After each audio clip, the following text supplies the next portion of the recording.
And we're back, and we have our next guest with us. We have Lord Ahriman of the Swedish black metal band Dark Funeral. Welcome to the show. Thank you.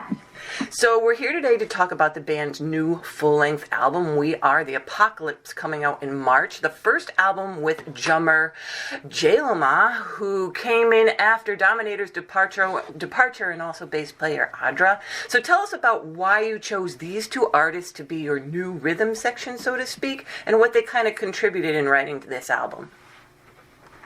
Well, the writing process had been mainly handled by me and Ahriman, just like the previous record. Mm-hmm. But of course, they especially Jalema, who put his signature on the drum department.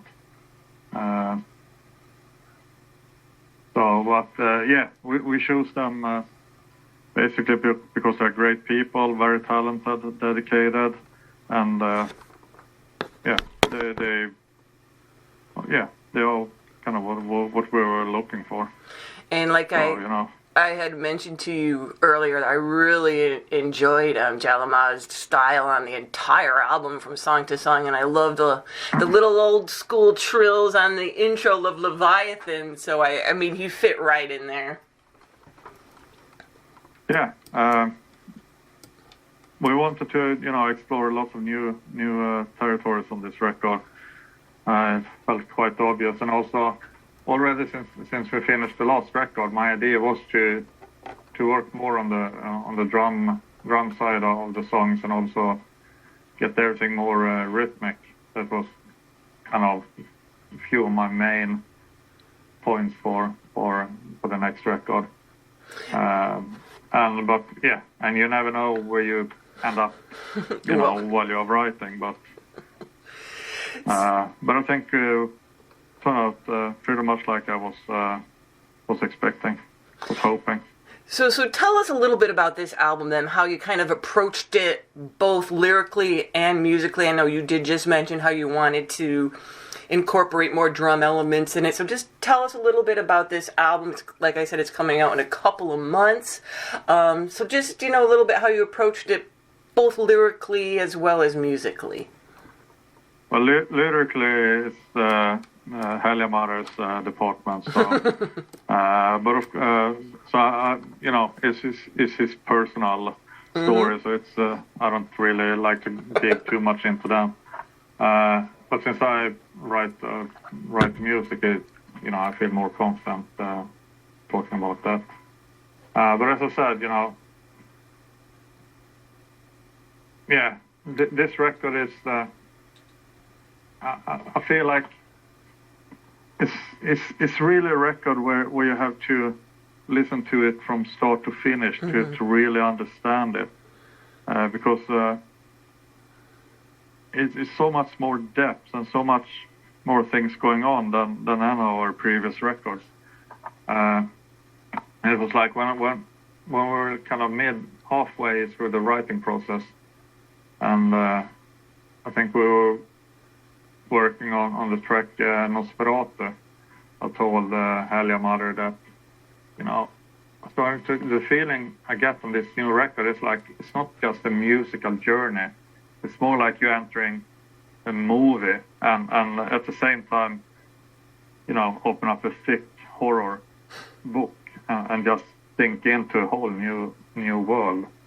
And I never had that feeling when I've written before. So that was kind of cool experience to get into that world when we were writing, and I think that's what sets this record apart also from previous. So why did you guys go with the song "Let the Devil In" for your first single and video off the album? And talking about horror movies. Well, for us it was quite easy choice. It's one of the most different songs we ever recorded, and of course everybody was screaming and waiting and expecting for some full-on blast beats, but it would be too safe, too easy, too predictable to go with one of the faster songs on the record. And you listen to it. There's there's some faster stuff on the record. Oh yeah. And even one song is the fastest we ever recorded, BPM wise. Mm-hmm. So I think the blast people who love blast beats, they share plenty of it. So yeah, we didn't want to be too fucking obvious and too predictable. So we went with something that, yeah, would perhaps make you steer in the scene, which is also have some mission accomplished. I think so, and I think you really packed a pretty big punch with the video that went along with it as well. So we got all woke up to the new Dark Funeral that's coming for sure. Yeah, but we have a plan for the whole release with the label, so I kind of enjoy what's going on. Well, I know what's coming their way, so I feel quite confident that we're on the right track. I think so. And When I'm Gone is a pretty emotional song, both lyrically and musically, and how you were kind of mentioning you kind of wanted it to play out like a movie. That song definitely does. And that one of the things that I like about your band is you could actually hear the lyrics. I mean, you know what he's saying. So for me with this song, along with the music, I really loved it. But I love the whole album, but go ahead. Yeah, but it's cool that you say that because, now I haven't done too many interviews yet for the new record, but everybody I've talked to have mentioned that song as their favorite, and I mean it is an amazing song, and I love it, and it's so deep, and it really fucking tears your heart apart. It does. It does.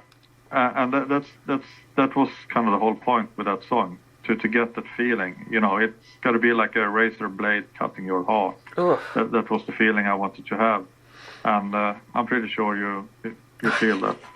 Absolutely, and it's like I said, it's the music too, the music and the lyrics. It's just like you said, it's just like a really sad, dark movie.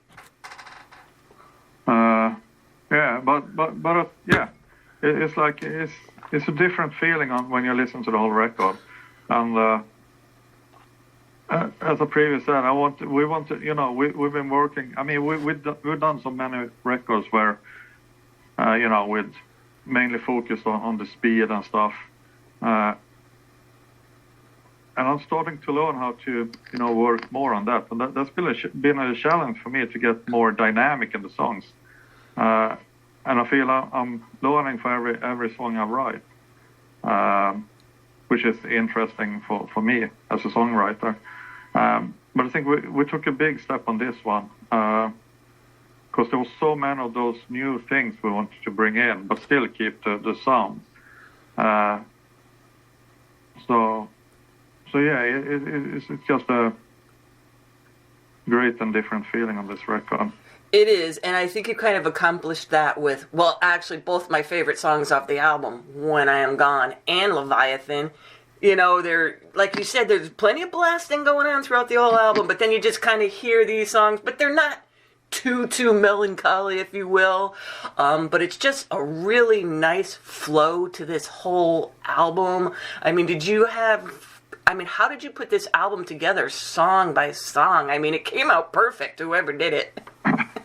It was, I think it was my idea. Mm-hmm. We had some ideas back and forth, and I was really struggling with this one because, yeah, it was just a difficult record to get the I mean, I had a vision how I wanted to get the whole flow from beginning to end.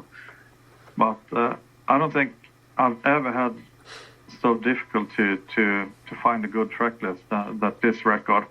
And then actually it was a friend of mine who came over and listened to the album, and he said, well, and I told him, I'm struggling to finding a good track list, and he was like, well, here's my idea. If you don't open up with Nightfall, then you're fucking stupid. And the next one should be Let the Devil In. And I was like, that doesn't really feel right. And sometimes you just need to let it all sink in. So I was having that in mind for, I think, 2 days. Then I was like, okay, let's start from scratch. I put these two in the beginning, and then like took 2 seconds, and I had the whole list ready. I was like, and I put on, listened to it. I was like, shit, here you go. And I sent over the list to Hellia Mother. I got a few lists from Hellia Mother, but none of us were really, 100% satisfied. Then when I sent over this, it was like, it's a keeper. I was like, fuck, man, we got it. Thank God. So, yeah, but it took a while until I could figure out the opening track, because we were like Nightfall or we had Apocalypse. Mm-hmm. So that's where, but when we had Nightfall and Let the Devil In set for the 2 opening, the rest just came. It just came. I just, okay, here we go. Everybody agree on that. So. Well, I think the fans are going to agree with it too, because it is a nice flow. And then, you do get the songs, like When I Am Gone in Leviathan kind of chucked in there, and you're like, wait a minute. It just kind of wakes you up from this, you're going, and like you're going about your business listening to this, and then you got to kind of stop for a second. I think you really hit it on the head with the track listing. But then I think like the title track is probably the most intense and haunting song on the record, which it just keeps pushing. Mm-hmm. It's like, even if it's lots of dynamic in the song, it never let go of the intensity. No. And that's something I really love with that song. It just go from beginning to end and just keep pushing, mm-hmm. and fucking, hitting in the face. And so I'm pretty confident people will get what they are expecting from and much more. I'm sure of it. But I'm glad we also. I mean, it's nothing new that we put in a few mid-tempo songs, and especially for Let the Devil In. When I start writing that song, I had a live feeling, in my head. I was like, okay, I got to try something, working more with the drums and rhythmic parts, and that really gives. Give the right soul when it's played live on stage, and I think that's going to be a really fucking killer song to play live. So that's also one of the things that were in the back of my head when I wrote that song. And speaking of live, you guys have a special release show coming up on the day of the album, right? That the album releases. So tell us a little bit about that, as well as your upcoming tour. Well, it's the day after album release. We plan this new killer venue here in Stockholm called Follan, where it's like 1,800 capacity venue. It's a big stage, really cool hall, and we've been planning to, obviously, since with all the COVID shit that's going on, feel like, doing a really massive fucking show, and and also, everybody. I mean, since it's an album release, people from all over the world want to follow us. So we said, why don't fucking do it online too? Bring in the whole fucking world and make it some really big epic show for everybody to join in. So we'll see, but it's a big project to put together, but I'm looking forward to it. And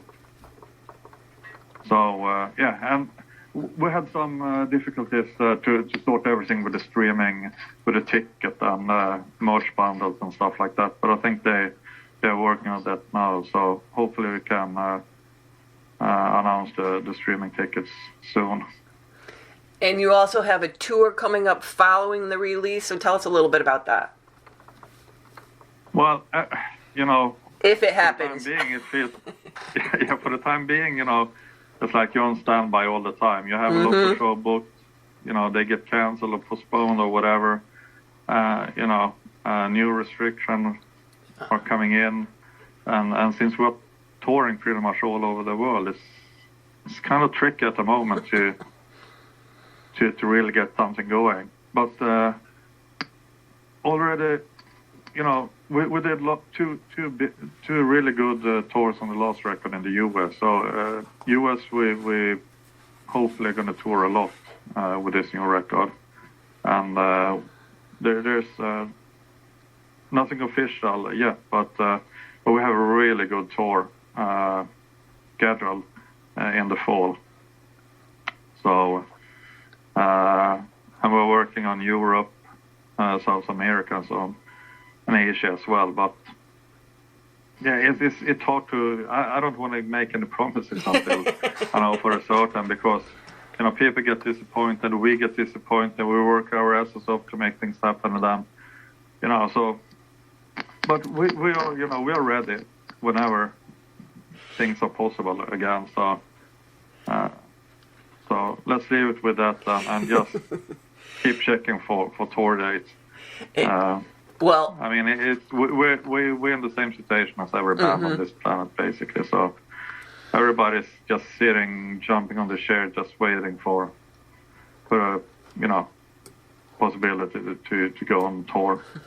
Well, one thing we know that's going to happen are these pre-orders. So tell us a little bit about the pre-orders. What's available, and are there any kind of special bundles or anything like that?